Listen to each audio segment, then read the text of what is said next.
Greetings, friends and followers. This is Nurses Talking, and I am Del Barzi. And as always, if you like what you see and hear, subscribe. Let us know what you think. Give us a like. Today, my guests are James and Czarina.Adams. And James and Serena are nurses in the Bay Area in California, and they're now turned owners of an agency in the financial industry. They started their business in late 2019, and in mid-2020, James was able to leave nursing to go full-time into the business. Czarina continues to work as a neonatal ICU nurse, but has now been able to drop from one job from two. Today, their focus is empowering healthcare workers, most especially nurses, to have strength and confidence in their finances, planning for retirement, growing their wealth, teaching them how to save on taxes, and protecting their hard-earned income. Not only this, but to be able to provide the same opportunity to nurses who may be burnt out, an opportunity to use their passion to help others create an impact and build an incredible business for themselves and their families. So, welcome, James and Serena. Thank you. Hi, everybody. I am so thankful that you agreed to speak to me today for several reasons. This is a husband and wife team, right? Absolutely. And you've gone into finances and, which is something that we really need. Especially in this, because we do work hard. I'm not talking about anybody else who don't, I'm not saying other industries don't work hard, but we do. So helping us protect our finances is a good thing. But usually I want to know why people are nurses. So I'm going to start with James. Why are you a nurse, James? How you got here? So for me, how I got into nursing, well, for those who don't know, I'm half Filipino, right? And Filipinos, typically you really only have two choices in terms of career fields. It's either you become a nurse or you get into engineering. Okay. Right. For me, I always kind of like science. So I decided, let me go the nursing route. Right. Originally, I wanted to be a doctor because I've always knew that I wanted to work somewhere where I can help others. I can serve people, because I always knew that was where I was most happy, was when I was helping others. So wanted to be a doctor, didn't want to go through all that schooling that it takes to become a doctor. So decided to get into nursing, and that's how my career started, right out of high school. Wow. So. Serena? So James and I met in nursing school, by the way. So that was X amount of years ago. We're not even going to talk about how long ago. But I'm full Filipino. So he gave half the answer. Okay. So my family, almost my entire family, my mom, my sister, and my mom's sisters, most of them were nurses. Okay. So that's kind of all I knew growing up. And I just heard so many good stories that I saw myself kind of being that. And that's how it led me towards nursing. So let me ask you both, is it what you thought it was going to be? Absolutely not. And I don't mean that, it's not any disrespect to the nursing profession. It's just, you watch all these TV shows and, you see all these, the media portrays it as one thing, and then you get into it and you realize it's not at all like that, right? So nursing, at least for me, it was a complete shock getting in, when I started working as a nurse, and even in nursing school, just seeing what nursing really is, completely different from what anyone could have told me or what media portrays. Yeah. We are definitely a lot more than what the media and what society portrays us to be. Absolutely. We are so smart, we are so resilient, and that's what I love about being a nurse. Exactly. It's full of interesting things. It's full of challenges though. Yeah. Yes, 100%. Do you think, James, that the challenges for you were the same as the challenges for Czarina? Because, there are a lot of men in nursing now, but it's still a female-dominated profession. So do you think you had the same kind of challenges? Yes and no. I mean, definitely as a male, there's certain challenges that, you know, like for example, when I was going through L&D, my rotations in L&D, I had so many people turn me away because I was a guy, right? They didn't want a male nurse. Yeah. I've had a lot of people, not even L&D, but even when I worked med surg or telemetry, a lot of people would turn me away because I was a guy. They said, no, I want a female nurse, right? So in terms of that, I think, you know, guys, we have that challenge that maybe the females, they don't necessarily have. But a challenge for me that I think is very common amongst, you know, both males and female nurses is one of my biggest challenges was burning out, especially early on in my career, right? You know, I ended up, and I guess the source of my burnout was, you know, I was working so much, right? Working so much, never really taking the time for myself to really take care of myself, and ended up resenting my job. I hated going into work. My days off, all I could think about was dreading going back in. The next day I have to go back in. So for me, myself personally, I think that was my biggest challenge with nursing, is being able to deal with that burnout, right? So I don't know if I get it. What do you think, Czarina? Yeah, I agree. But I think one thing in common with us, at least one of the biggest challenges we had as nurses when we came in, was we were very young. We were barely old enough to give morphine. You know, we were 20. Yes. We were 20. And it was, I think, one of the most difficult parts, especially being a NICU nurse, is that it's very difficult to gain trust from a mother when you yourself haven't gone through that yet. Yeah.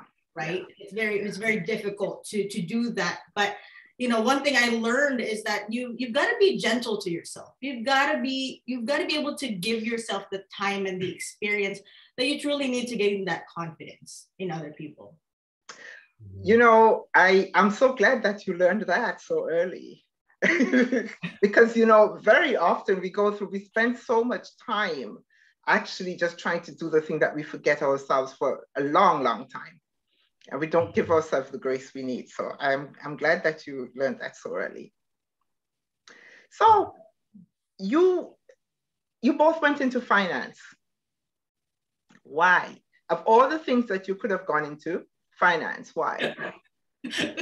Yeah, you know, we get that question a lot. And for me, you know, working as a nurse, we could live a comfortable lifestyle, right? I mean, we make decent income. Yeah. You know, we can support ourselves, pay the bills. But, and especially out here in the Bay Area, in California, nurses, I mean, this is where you're going to get paid the most as a nurse. You make money. Right? Mm-hmm. Nurses out here, you can easily make $100 an hour or more. Mm-hmm. And to me, I looked at that and I said, man, that's really good income. Yeah. But when I looked at my colleagues and who I was working with, a lot of them, you know, they didn't struggle with finances, but they weren't good with their money, let's say, right? Struggling with debts. They were, you know, I saw nurses, you know, well into their retirement age that are still working. And I'm sitting there, I'm like, nursing is already a grueling job as is. It's very hard on your body. It's emotionally draining. I don't want to do that well into my retirement years. Yeah. So I saw that. I'm like, okay, well, I'm literally looking at my future right now. Unless I make changes and learn how money works and learn how I can start saving and investing. So that's when we sought out help, me and Czarina, right? Looked at help for how we can better our finances, how we can optimize our retirement. And we learned all these concepts. And I just told myself, you know, I've always been very entrepreneurial and told myself, you know, I know a lot of my colleagues would also find this information valuable. They would love to learn about these concepts. Mm-hmm. So that's how we got started, right? Ended up learning the financial industry, got mentored by some amazing advisors. And the last 2 years, we've been able to help a lot of our nursing colleagues out, and not even just nurses, but doctors, RTs, pharmacists, everyone, right? And it's been an amazing journey. So that's how we got started. And so this is the thing. You started out wanting to help people. Mm-hmm. And you started going into the healthcare thing, thinking that's the way to help people. Here you are, still helping people. Yeah, That's, 100%. that's Yeah, it's just a different way of feeling fulfilled. Yeah. Yeah. Finding that fulfillment, still being, because I believe that whatever line of work you're in, it should always be around serving other people, making the world a better place, or making someone else's life better, right? Giving value to that person. So Awesome. We're still doing that, just a different way. Serena, so you're a NICU nurse. Mm-hmm. What is your biggest challenge there? Other than you mentioned that sometimes it's hard to, have a mother trust you with a tiny, tiny baby and all of this. But what are the challenges there? Because that's a very stressful job. Yes.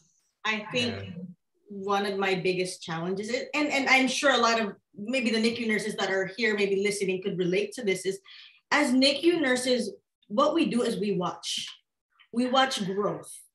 And that's what we do. And it's very difficult when you do get attached to a certain family, patient. And, in medicine, things may not always go the way we want it to go, right? Babies, and not just babies, but patients will drive however way they want to go. Yeah. And that, I think, is one of the most difficult things, because when you take care of a child, you typically don't expect that kind of thing. And especially having to explain that to parents, right? It's the emotional aspect, I think, of NICU nursing that's most difficult. It's not necessarily, the mechanical part of it. It's the emotional aspect, and really being in line with your emotions and being able to be strong enough, not just for yourself, your colleagues, but also the families that you're there to help. Yeah. And that takes a lot. Because you are dealing with a family that, for all intents and purposes, was looking forward to having, to joy. Yeah. And maybe this is something quite different so soon after what they anticipated, changed to be something else. So yeah, I can see how that could be hard. So nursing life, per se. James mentioned burnout, right? And I want to know if there's anything in nursing life that you would like to see change that would reduce the incidence of burnout among nurses, because there are a lot of nurses. Every time I speak to nurses, that word burnout comes up. Yeah.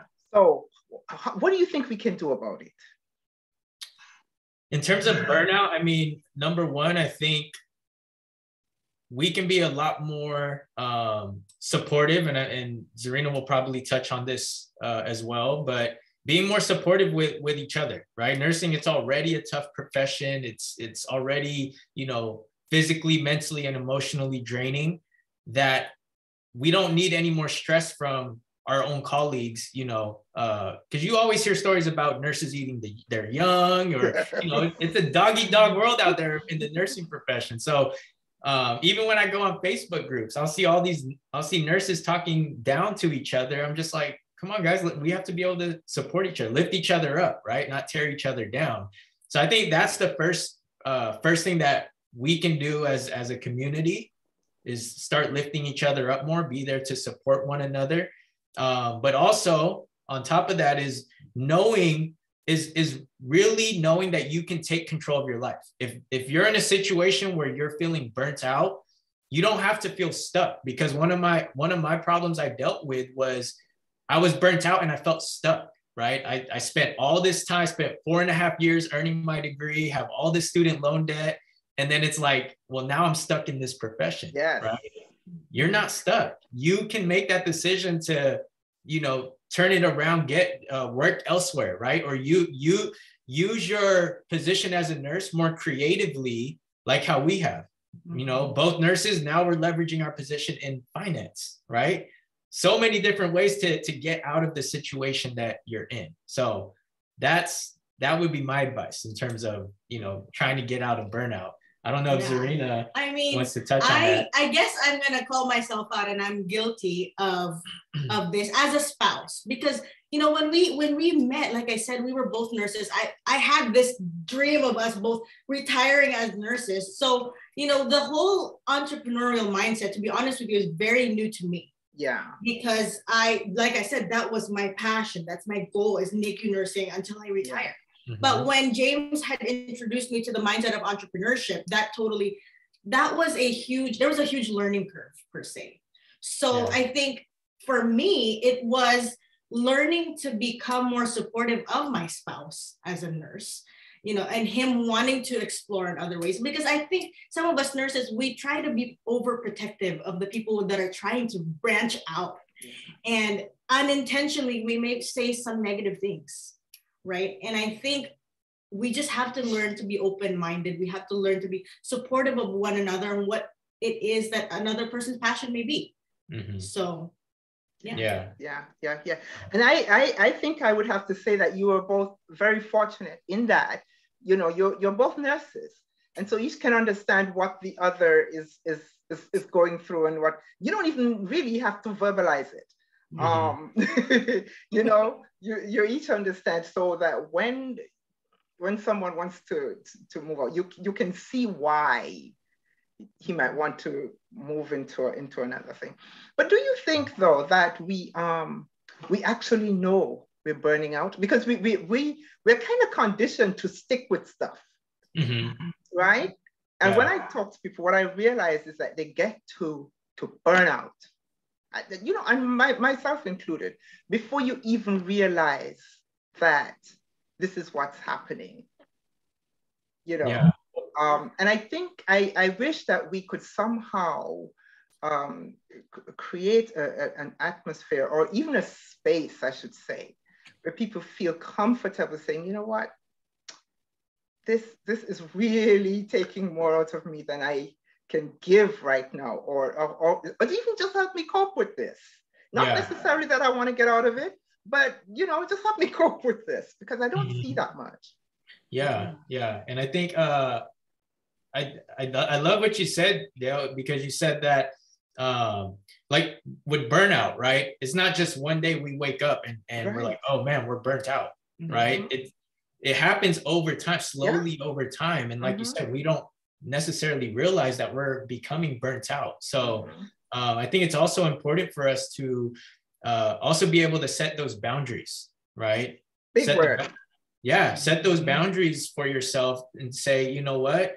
I'm only gonna work what I'm required to work, right? Let's say you're 0.6, you work 8 hours, you're only gonna work your, 3 days a week, right? And then not pick up any extra shifts, so that you can have those other 4 days off to really take care of your own mental health, whatever that looks like for you. Right. So I think that's also very important. It took me 6 years. It took me 6 years, Dale, to understand boundaries. This is the first month that I have worked one job in my entire career. So it's true. It's a slow and gradual process. And I'm glad I was able to kind of recognize that.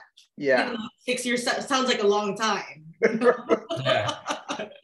But also the temptation is there to work all this time, because you know what, we work because we want to take care of people, but we do work like everybody else because we need money. We want money. Exactly. And it's there.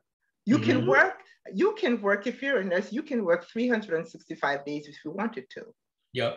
Right. And so the temptation is there. You're like, maybe I can do an extra shift this, maybe I can do, and before you know it, you're doing way more than you are able to cope with. Absolutely. And it kind of brings it back to why we started in financial services, is because, we want to be able to help nurses avoid that. We want to be able to help them get into a position where it's not like, oh, I need to pick up these shifts so I can make extra money and pay these bills or pay my debts, right? So, what we do, it's also, that's why I love what we do, because it's also a way to help nurses avoid that burnout, right? And one of the things I would actually like to see also is that we don't create this atmosphere where we make others feel guilty if they say, I don't want to pick up a shift. We need you. Well, I need me too. Because that there's a lot of guilt that goes around. It's more than just wanting to pick up an extra shift.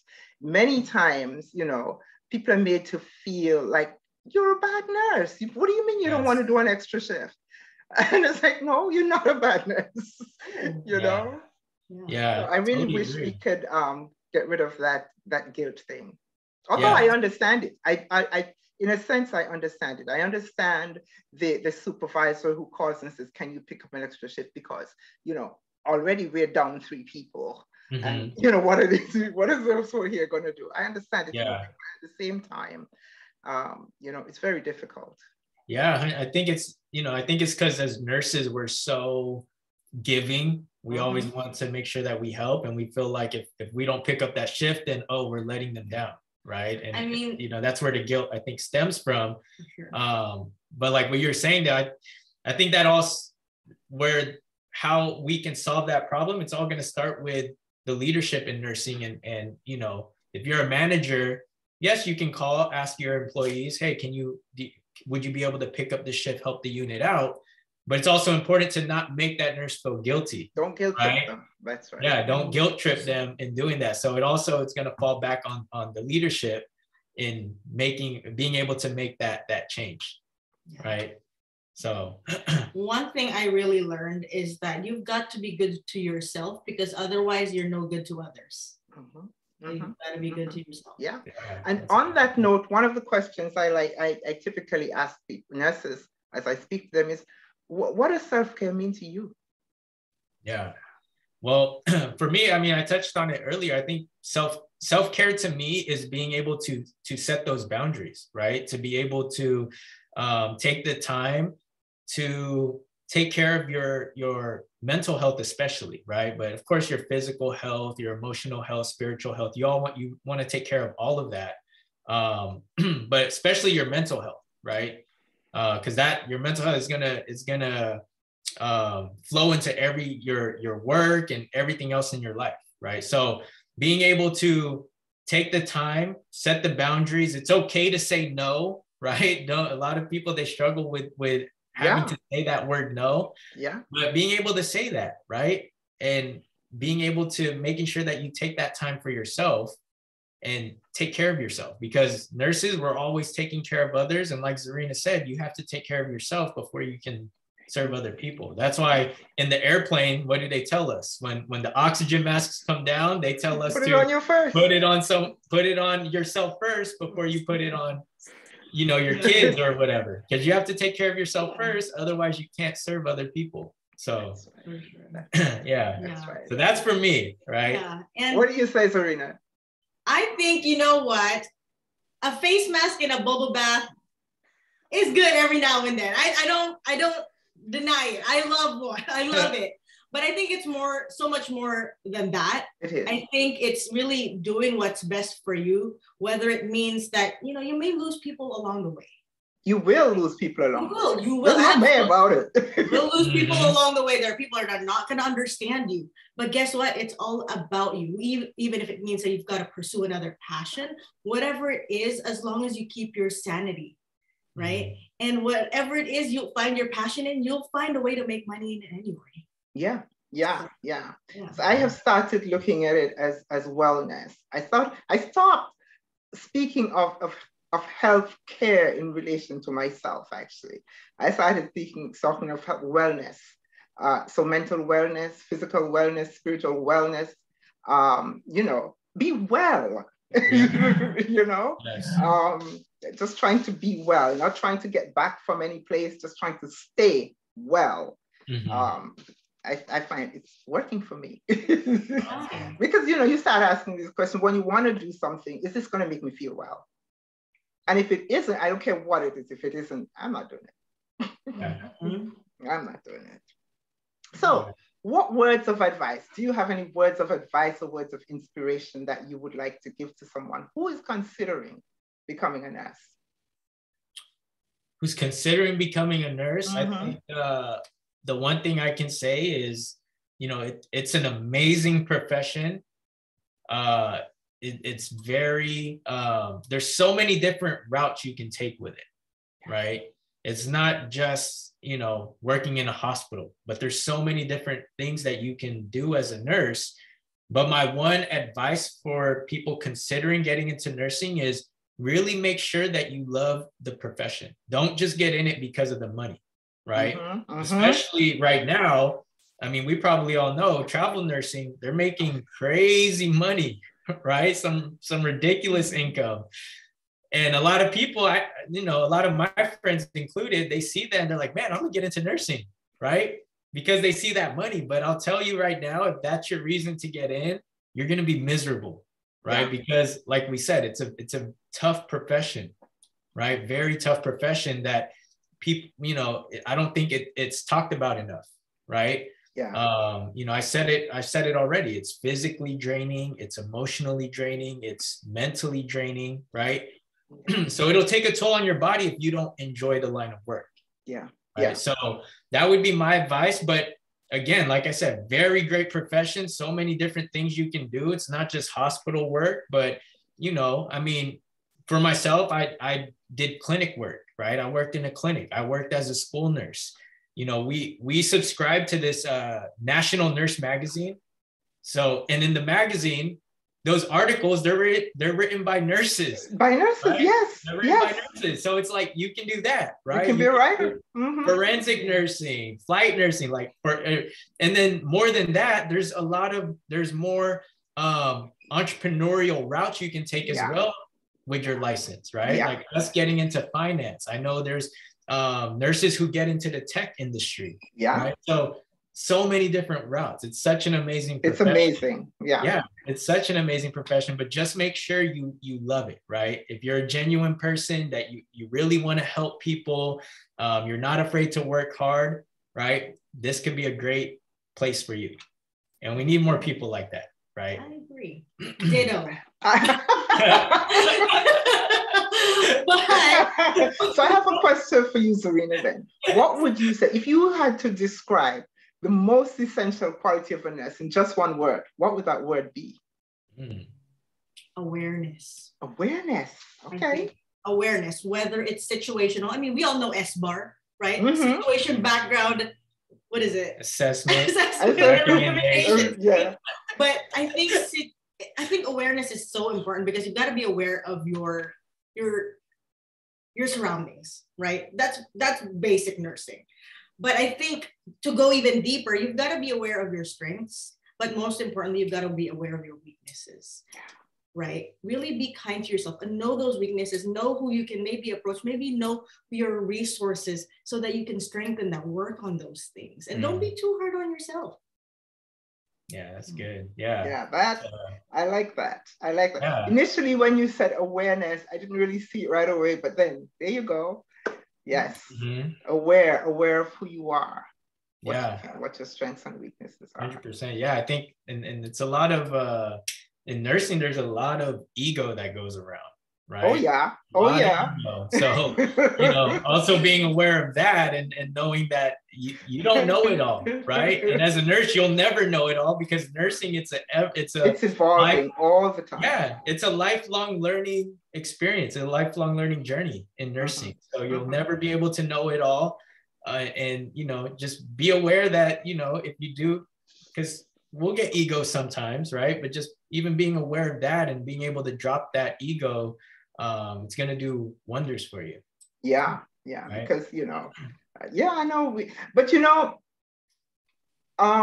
I think also, we have that ego, but the community, the people that we serve tend to, feed that ego because you walk into a room and they expect you to know everything. True.